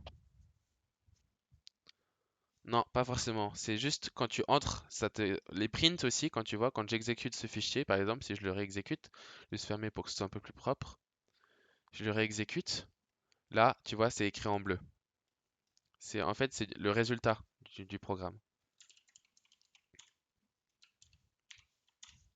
Tu vois, ça c'est juste le résultat. C'est ce que le programme renvoie. C'est la couleur de ce qui est printé en fait, en quelque sorte. Pardon. Vous comprenez? Oui, un exemple d'utilisation de vrai ou faux. On y vient. On va pouvoir faire quelque chose juste avant de comprendre une utilisation du vrai ou faux, il faut comprendre en quel cas ça nous sort vrai et en quel cas ça nous sort faux. En fait, le vrai ou faux en soi, c'est quand on compare quelque chose. Vous êtes d'accord avec moi? Quand on compare deux choses, soit ce qu'on compare c'est vrai, par exemple, est-ce que 3 c'est plus petit que 5? Soit ce qu'on compare c'est vrai, soit ce qu'on compare c'est faux. Donc, on va tester. Par exemple, est-ce que le chiffre 4, il est plus petit que, donc ça on peut utiliser, ça c'est ce qu'on appelle un opérateur de comparaison. C'est pas une opération comme le plus, le moins, le fois, etc. C'est une comparaison. Donc on peut utiliser plus petit, euh, plus grand, on peut utiliser aussi. Et égal, ça s'utilise pas juste égal, parce que égal, vous avez vu, c'est pas un opérateur de comparaison, c'est ce qu'on appelle un opérateur d'attribution, je crois. Je connais le terme en anglais, mais pas forcément en français. Vous voyez, là, j'utilise cet opérateur pour attribuer une valeur à cette variable. Mais du coup, on peut plus l'utiliser comme comparaison parce que l'ordi, il va pas comprendre. Pour comparaison, on met 2 égales. Et 2 égales, ça veut dire, est-ce que 4, c'est égal à quelque chose? Donc on va tester. Est-ce que 4 c'est plus petit que 5? Ça devrait renvoyer vrai. Hop, ça me renvoie vrai. Attention, ça c'est pas du texte, hein. Ça c'est la valeur booléenne true. Donc il faut faire attention à ça. Parce que la confusion est assez vite faite. Ensuite, est-ce que 7 c'est plus petit que 4? Il va me renvoyer false. Est-ce que 4 c'est égal est-ce que 4 c'est exactement la même chose? Enfin, est-ce que c'est la même chose que 3? Non, c'est pas la même chose que 3. Est-ce que 4 c'est la même chose que 4? Oui, c'est la même chose que 4. Et donc là, on a en fait un résultat de comparaison. Comment on peut utiliser ça dans notre programme d'âge? Eh bien, c'est pas compliqué. On veut savoir si notre personne, elle est majeure. Simplement. Ça peut être une utilisation très, très concrète dans la vraie vie. Et ben, pour savoir ça, en fait, vous allez utiliser ce qu'on appelle un- je sais pas comment on appelle ça. En fait, on va dire si ta, alors ta, en gros. Et là, on rentre dans l'utilisation concrète. Donc le si en anglais, ça se dit if. Et vous voyez, if, ça se met en orange. Pourquoi ça se met en orange si vous vous rappelez bien? Oui, c'est ça, c'est une condition. If, si vous mettez en orange, merci Gaël, le orange, si vous vous rappelez, c'est la couleur de vrai ou faux. Par exemple, si j'écris false, ça se met en orange. Parce qu'en fait, ça va demander, le if, une valeur booléenne. Donc if âge, parce qu'on va reprendre la valeur de âge qu'on a convertie en chiffres, vous n'oubliez pas, parce que comme on l'a convertie en chiffres, on peut la comparer à des chiffres. Si âge est plus grand ou égal, ça existe aussi, on peut mettre les deux, plus grand ou égal, ça existe. C'est aussi un opérateur de comparaison. Plus grand ou égal à 18, alors on va faire quelque chose. Alors, c'est 2 points. Donc si cette condition renvoie vrai, alors on va faire ça. Sinon, on va faire autre chose, mais on verra le sinon après. On met pas 2 égales. Alors non, parce que quand t'es majeur, c'est pas juste que t'as 18, c'est que t'as soit 18 ans, soit t'es plus grand que 18 ans. Si on voulait savoir si cette personne avait 18 ans, on mettrait ça. Mais si on veut savoir si elle est plus grande que 18 ans, on peut mettre ça. Ou bien on peut aussi mettre ça, si ça te perturbe un peu moins. Si la personne a un âge qui est strictement plus grand que 17 ans, alors il est majeur. Mais pour souci de... Parce qu'on utilise tout le temps 18 ans comme chiffre. Alors je vais mettre ça comme ça. Ok, parfait, si tu as compris. Donc ensuite, les informations qui vont être exécutées, donc quand on fait Enter après les 2 points, vous avez vu qu'il y a un décalage ici. Il va se décaler. Ça veut dire que si cette condition est respectée, tout ce qui est décalé va être exécuté, simplement. Donc ça veut dire qu'ici, on va écrire print. Donc pour afficher quelque chose, on utilise print. Cette personne est majeure. Je crois que ça s'écrit comme ça, je suis pas certain. Hop, et voilà. Là, si cette condition est vérifiée, alors tout ce qui va être décalé, faut faire attention, hein, ça doit toujours être décalé euh, d'une tabulation. Une tabulation, c'est une petite touche qui est sur votre clavier, où dessus il y a marqué 2 flèches qui se croisent entre elles. Je sais pas si vous voyez. C'est au-dessus de la touche pour verrouiller la majuscule. Non, c'est pas forcément autant de décalage que moi. Vous, c'est sans doute la moitié de décalé, parce que moi j'ai mis plus décalé. Voilà, je vais mettre ça comme ça, ce sera plus clair pour vous. Voilà, là ça devrait être autant décalé. Merci, Gaël. Parfait. Donc là, vous avez la moitié, enfin vous avez un décalage, un certain décalage. Et ça veut dire que c'est dans la condition. C'est exécuté pour la condition. Si vous écrivez là, ça va pas marcher. Ça va de toute façon être exécuté. Et si vous voulez que ça vérifie la condition pour être exécuté, il faut l'écrire avec un petit décalage. Et si vous voulez refaire un décalage, il ne faut pas mettre des espaces jusqu'à arriver plus ou moins. Il faut appuyer sur Tab. C'est cette petite touche là. Est-ce que tout le monde a compris la touche Tab?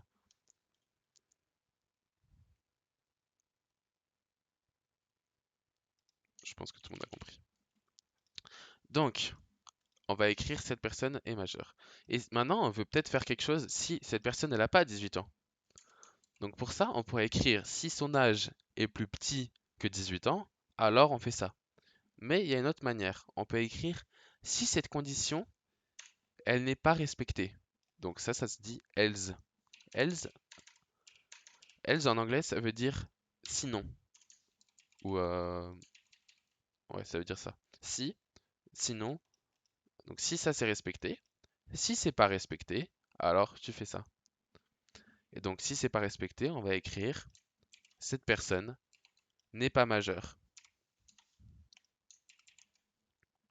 Et de cette façon, on pourra avoir un petit texte qui, en fonction du chiffre qu'on entre, dit si on est majeur ou pas. Donc on va tester ce qu'on a fait. Quel est votre prénom? Lucas. Quel est votre âge? 17. Lucas a 17 ans. Cette personne n'est pas majeure. Ah, j'ai oublié le pas. N'est pas majeure. Et donc là, on a fait un truc qui permet de demander à quelqu'un son prénom et son âge et de savoir si elle est majeure ou si elle n'est pas majeure. Et si on essaye Ben, on avait dit qu'il avait quoi, 23 ans. Cette personne est majeure. Et là, maintenant, tu as ton application euh, de cette valeur booléenne.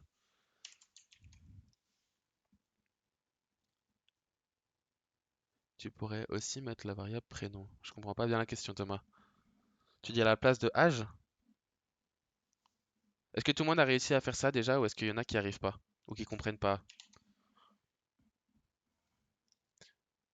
Ouais, c'est vrai. À la place de cette personne, on pourrait mettre le prénom. C'est une bonne remarque. Donc, comment remettre le prénom? C'est pas compliqué. Est-ce qu'il faut déjà, on va mettre la variable. Et après, il faut se poser la question, est-ce que c'est bien le bon type? Est-ce que c'est bien du texte prénom? On va retrouver voir prénom. Prénom, c'est le résultat d'un input. Le résultat d'un input, c'est toujours du texte. Si jamais vous vous rappelez plus, vous pouvez toujours aller dans l'aide-mémoire. Dans le fichier aide-mémoire, vous l'ouvrez comme ça. Et vous voyez la fonction input, vous la cherchez. Elle est là, tout en bas. Elle est ici, input, pour récupérer ce que vous avez tapé dans une variable. Attention, c'est une valeur de type str. Str, c'est string pour texte. Donc ça veut dire que tout ce qui sort d'un input, c'est du texte. Donc c'est bon, on ajoute du texte à du texte, c'est parfait. Et on va juste retester pour voir si tout marche bien. On va retester avec Ben. Ben qui a 23 ans. Ben est majeur. Et du coup, il n'y a pas forcément de E, mais du coup, ça pose un problème. On va mettre... là, on pourrait faire... on va faire ça en fait, simplement. On va demander si c'est un garçon ou si c'est une fille. Donc on va poser une nouvelle question. Sexe. Est-ce que son sexe c'est donc on va lui demander input. Quel est votre sexe? Et on va mettre entre parenthèses masculin ou féminin. Là, il faut comprendre qu'on veut qu'il entre que deux valeurs. Il veut qu'il entre soit masculin, soit féminin à la personne. Si elle entre autre chose, on veut lui dire que c'est pas ça qu'il fallait rentrer. Euh, Donc, comment on va faire ça? Là, on a un nouveau input de son sexe. On va savoir si c'est masculin ou si c'est féminin. Et de cette façon, on pourra définir s'il y a un E à majeur ou s'il n'y a pas de E à majeur. Alors là, c'est un exemple un petit peu bidon, mais on va voir la comparaison du texte. Donc, si son âge est plus grand que 18, alors on veut savoir si c'est une fille ou un garçon. Donc, if la variable sexe c'est égale, cette fois-ci maintenant, les deux égales parce qu'on veut savoir si c'est exactement la même chose que le texte masculin, Alors, on va exécuter. Et là, du coup, il faut décaler ce print. Vous voyez, parce que si son sexe est masculin, alors on va décaler. Et ensuite, on va voir un nouveau truc. On a vu if, on a vu else, mais maintenant, on peut peut-être vouloir faire un autre cas. Peut-être il y a deux cas. Il y a soit c'est masculin, soit c'est féminin, ou bien il a entré quelque chose de faux, le mec. Donc, if sexe est égal, oups, est égal à, en fait, ce qu'on voudrait, c'est si c'est pas égal à masculin, est-ce que c'est égal à féminin? T'aimerais recomparer. Alors dans ce cas-là, il y a un truc qui s'appelle elif. Elif, c'est une abréviation de else if. C'est les deux en même temps. Ça fait si ça c'est pas respecté, mais que celle-là elle est respectée, alors on va faire quand même quelque chose de différent. Donc si c'est pas masculin, mais que c'est féminin, alors tu vas écrire cette personne-là est majeure avec un E cette fois, parce qu'on accorde l'adjectif. Et si c'est ni masculin ni féminin, bah ça veut dire que la personne elle s'est trompée. Print. euh, vous avez entré une fausse valeur.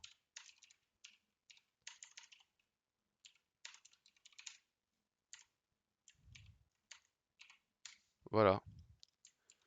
Et après, on peut refaire la même chose exactement pour si la personne n'a pas 18 ans. Et on va juste mettre les négations. Est-ce que tout le monde comprend? Je pense que c'est assez clair. C'est juste en fait, on combine des conditions. Donc pour résumer, pendant que vous terminez, je vais juste répéter ce que fait le programme ligne par ligne. Là, le programme, il prend une variable prénom. Il demande à l'utilisateur d'entrer son prénom. Et il va récupérer la variable. Il demande l'âge de l'utilisateur. Donc l'âge, c'est un nombre entier, donc on convertit ce qu'il va nous répondre en nombre entier. Et on lui demande quel est son âge. Après, on lui demande quel est son sexe. Ça va convertir juste en texte, on va le laisser comme ça va rien convertir. Et après, on va juste afficher la personne a son âge en année. Et après, pour savoir si il ou elle est majeur, eh ben, on a fait une condition. Est-ce qu'elle est majeure ou est-ce qu'elle n'est pas majeure? Qu'est-ce qui se passe si elle est majeure? Ce qui se passe si elle est majeure, c'est tout ce qui est décalé par rapport à ces deux points. Vous voyez que là, tout est décalé d'au moins ça. C'est-à-dire que tout ça va se passer par cette condition-là. Donc si le sexe c'est masculin, donc une fois qu'on sait qu'elle a plus grande que 18 ans, on veut savoir si son sexe est masculin. Si c'est vrai, alors on décale, de toute façon, hein. On affiche cette personne est majeure avec pas de E parce que ce sera un homme. Ensuite, si c'est pas vrai ça, donc si c'est pas masculin, peut-être c'est féminin. Alors, dans ce cas-là, si c'est féminin, on va afficher la phrase mais avec un E à majeur. Et si c'est pas ni masculin ni féminin, alors c'est qu'il a entré une fausse valeur. Alors, je vois qu'il y a des questions. C'est quoi la différence entre elif et else? Elif, ça redemande une condition. Else, c'est tous les autres cas. C'est si ce cas est respecté. Elif, c'est si ce cas-là était pas respecté, mais ce cas est respecté. Et else, c'est tous les autres cas. Est-ce que c'est plus clair comme ça, Sébastien? Ensuite, je continue juste en attendant l'explication. Donc, si maintenant il n'est pas majeur, on va de nouveau regarder si son sexe est masculin. On va mettre n'est pas majeur sans E. Et si son sexe c'est féminin, on va mettre majeur avec un E. Et si c'est pas le cas, c'est qu'il a de nouveau entré une fausse valeur. Ok, cool, Sébastien il a compris. Donc voilà, quel est votre prénom? Lucas. Quel est votre âge? On va mettre 17. Quel est votre sexe? Masculin. Est-ce que j'ai orthographié juste? Ouais. Lucas a 17 ans. Lucas n'est pas majeur, sans E. Et si on va refaire, on va tester avec une fille. Euh, Prénom Anna. Âge, on va tester une Anna qui a 25 ans. Son sexe féminin. Anna a 25 ans. Anna est majeure avec un E. Et voilà, on a réussi à créer un petit programme. Donc ça, c'est un programme qui pourrait être utilisé sur des sites, par exemple quand on crée son compte, ou qu'on nous demande son nom, son âge et son sexe ou dans des formulaires. En fait, c'est ce genre de programme exactement là qui est utilisé dans leur serveur, qui est utilisé dans ce sens-là. J'arrive pas à faire tourner le programme et il y a une barre rouge qui apparaît. Alors, il faut que tu me montres ton programme parce que tu as sans doute fait simplement une faute de frappe. La programmation, c'est vraiment, faut écrire exactement ce que le langage, ce que l'ordinateur veut comprendre parce que il comprend pas forcément ton intention. Il demande exactement une syntaxe définie, comme le français. Alors, envoyez vos programmes, je vais vous dire les erreurs que vous avez potentiellement faites. Alors, alors ça, c'est parce que tu n'as sans doute pas utilisé la touche tab. Tu as sans doute mis des espaces. Ou bien, est-ce que tu as vraiment utilisé la touche tab? Cette erreur-là, généralement, ça vient quand tu as utilisé des espaces. Si jamais tu as, ce problème-là, ce que tu peux faire, c'est tu peux effacer toutes les tabulations ici. Tu les enlèves toutes. Tu les mets toutes au même endroit. Et tu recommences avec la touche Tab.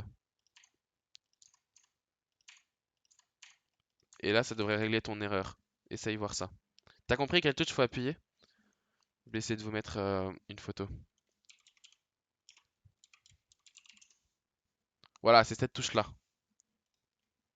Donc sur les Mac, elle se situe ici.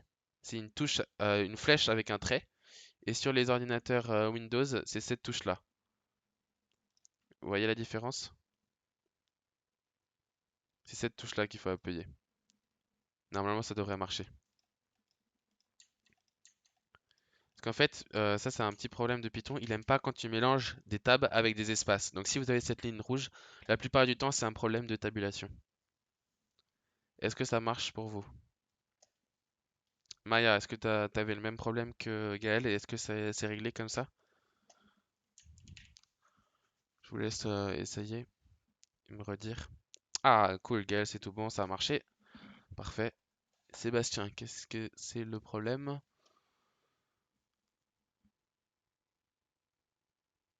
C'est quoi ton problème, Sébastien? Parce que je vois pas le message. T'inquiète, c'est pas grave. Ok, Manon, c'est cool si ça marche. Parfait. Pour les autres, ça marche aussi?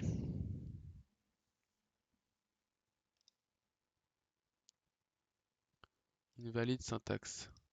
Alors, qu'est-ce que tu as sans doute fait faux?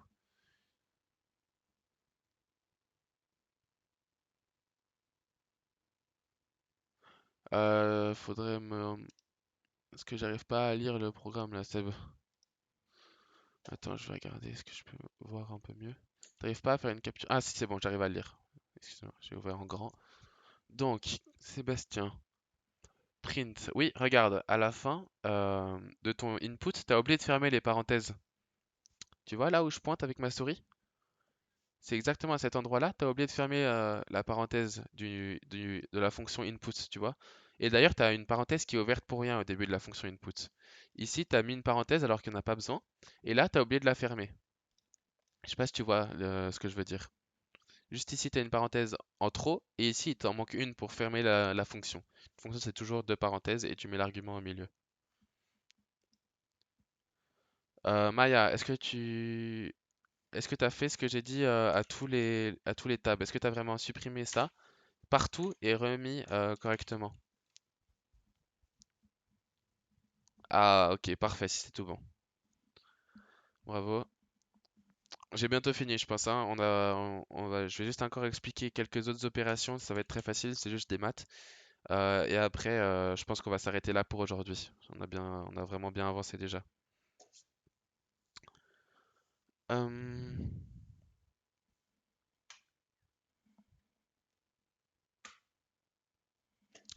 Ce que vous pourrez faire après, c'est aller dans la brochure, en fait.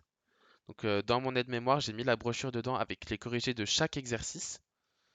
Vous pouvez aller dans la brochure et je vais vous dire les exercices que vous pouvez déjà faire avec le cours d'aujourd'hui, quand j'aurai fini, si vous voulez vous entraîner. Et si vous avez des questions, vous pouvez toujours me poser sur Discord. Donc le 8.1, ouais, je vais juste vous expliquer justement ces opérations. Ça c'est bon, ça c'est bon. Ça c'est bon. Ok, ça, vous pouvez faire les 4 premiers exercices, 8.1, 8.2, 8.3, 8.4. Si vous voulez vous entraîner, juste notez dans horaire et information, je vais noter grâce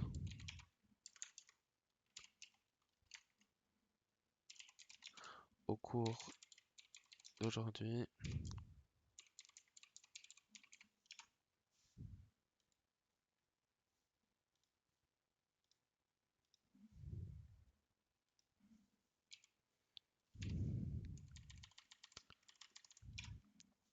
vous pouvez déjà faire les exercices 8.1 à 8.4.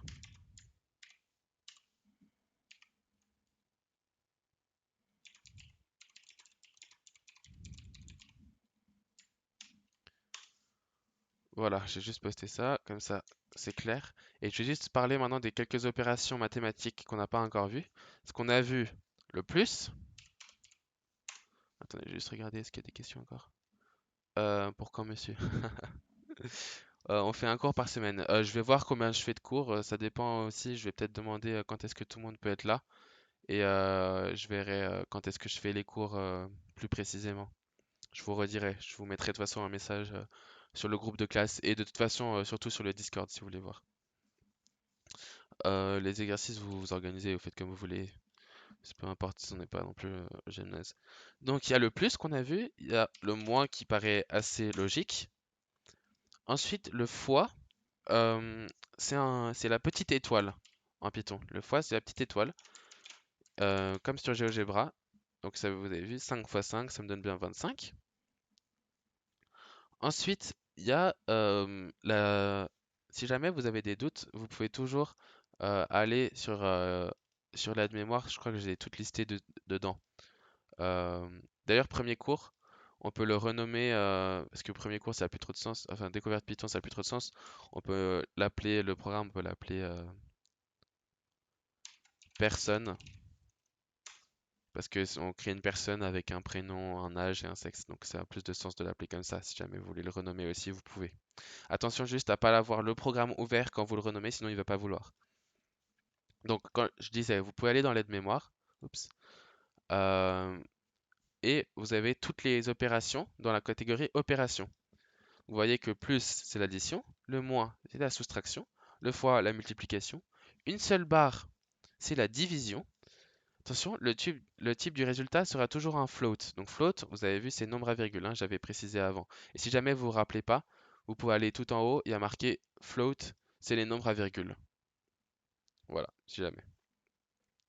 Et donc si vous voulez voir des exemples d'opérations, vous pouvez aller voir l'exemple 0,5 opération.py. Donc vous allez dans exemple, 0,5 opération, et vous l'ouvrez. Et là-dedans, on voit les opérations. Donc on a une variable nombre 1, une variable nombre 2, et j'affiche les opérations si vous voulez voir. Mais je vais vous faire une petite démo de toute façon. Donc la division. Par exemple, si je divise 1 par 2, ça va être un nombre à virgule qui sera 0,5. Et comme je disais, attention, le nombre qui résulte de ça, c'est toujours un nombre à virgule. De la même manière qu'on ajoutait deux nombres à virgule, ça donnait un nombre à virgule, même si le résultat était entier. Si je fais 8 divisé par 8, ça devrait donner 1, mais ça donne 1,0, parce qu'il se dit une division, le résultat, ça peut être un nombre à virgule, donc je ne vais pas prendre de risque, je vais mettre un nombre à virgule. C'est ça qui se dit l'ordinateur. Maintenant, si vous voulez juste le quotient de la division. Ça veut dire quand on fait une division euclidienne, quand on fait une division comme ça, c'est le petit nombre qu'il y a là, qu'on a en dessous. Donc par exemple, si je fais 45 divisé... Non, qu'est-ce qui fait pas un nombre entier? Bon, écoutez, je vais faire 8, je vais faire 9 divisé par 2. Donc on peut mettre 4 fois 4,5 fois 2 dans 9. Mais si on voulait juste le quotient et pas le reste d'une division euclidienne, on peut faire ça. Donc là, ça me donne 4 parce que 9 divisé par 2, on peut mettre 4 fois le nombre 2 à l'intérieur de 9. Maintenant, si vous voulez le reste de la division, c'est l'opérateur modulo. Donc l'opérateur modulo, c'est le petit pourcentage. Où est-ce qu'il est sur mon clavier? Il est là. Et là, ça me donne 1. Ça veut dire que quand on fait 9 divisé par 2, on peut mettre 4 fois 2 et il nous reste 1. C'est plein de petites opérations comme ça. Donc de nouveau, si vous cherchez la liste, parce que vous en rappelez plus par cœur, c'est totalement normal. On a le petit aide-mémoire où là on a division, le quotient de la division, le reste d'une division. Et oui, bien sûr, toutes ces opérations fonctionnent sur des variables aussi, si c'est bien des nombres, les deux. Et de cette manière, on a toutes les opérations que vous pouvez réaliser. Et voilà. Là, je pense on a bien vu la base du Python. Vous pouvez faire les 4 premiers exercices grâce à ça. Si vous avez le moins de problèmes, vous pouvez m'écrire sur le channel question ou bien sur Discord en privé directement. Et je serai là pour vous répondre. J'espère que vous avez tout compris. Et je vais essayer de voir comment je peux mettre la vidéo en ligne. Non, le shell, tu peux le sauvegarder, mais ça sert à rien en fait. Le shell, c'est juste un endroit où tu peux exécuter des trucs. C'est juste un truc qui comprend le Python, le shell. C'est ça qu'il faut comprendre. Après, tes fichiers, il faut les sauvegarder par contre. Par exemple, là, le fichier personne.py, bah, je l'ai sauvegardé et maintenant, si je veux l'ouvrir en Python, j'ai toujours mon travail. Et après, je peux le lancer, je peux le donner au shell, ce fichier. Tiens, vas-y, exécute ce fichier. C'est exactement ce qui se passe ici. Et il m'exécute le fichier, il me demande mon prénom, mon âge, mon sexe, là, et n'est pas majeur. Et ah, on n'a pas testé aussi. Est-ce que si je rentre n'importe quoi, il comprend bien que je suis ni masculin ni féminin et que j'ai fait un problème? Lucas, âge 17 ou 17, mon sexe, si j'écris LOL par exemple, vous avez entré une fausse valeur. Voilà. Comme ça me dit, on a vérifié que notre programme marchait bien. Est-ce que tout le monde a compris? Je sais pas si on aura le droit à l'examen, peut-être ça se négociera, mais en vrai, si vous faites les exercices, ça va vous revenir. C'est pas très long à apprendre cette de mémoire. Est-ce que je peux mettre mon fichier? Ah oui, bien sûr, je peux faire ça. Je vais mettre mon fichier. Copier, horaire et information. Voici le fichier que l'on a ensemble au cours.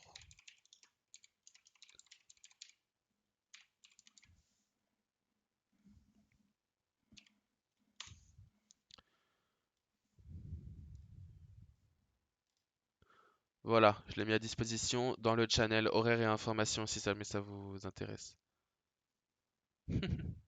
C'est pas grave, t'inquiète. C'est pour ça, le mieux, c'est de toujours le sauvegarder. Dès que vous le créez, vous le sauvegardez. Et après, vous l'utilisez de cette manière.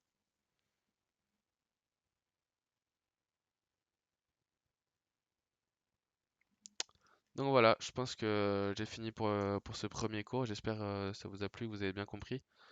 Et que vous arriverez à les exercices si vous essayez. Je pense qu'on peut arrêter là si tout le monde a bien compris. De rien, c'est pas de problème. Pas de souci.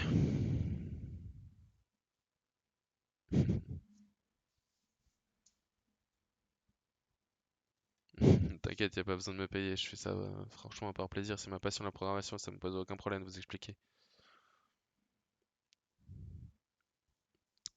Puis aussi c'est cool, je pense, d'avoir fait ce Discord parce qu'on peut se retrouver tous ensemble si jamais on veut discuter ou quoi. euh, on peut toujours, euh, on peut toujours discuter ici dans des temps si jamais. Ciao, bon dimanche à tous. J'y vais aussi. Bye.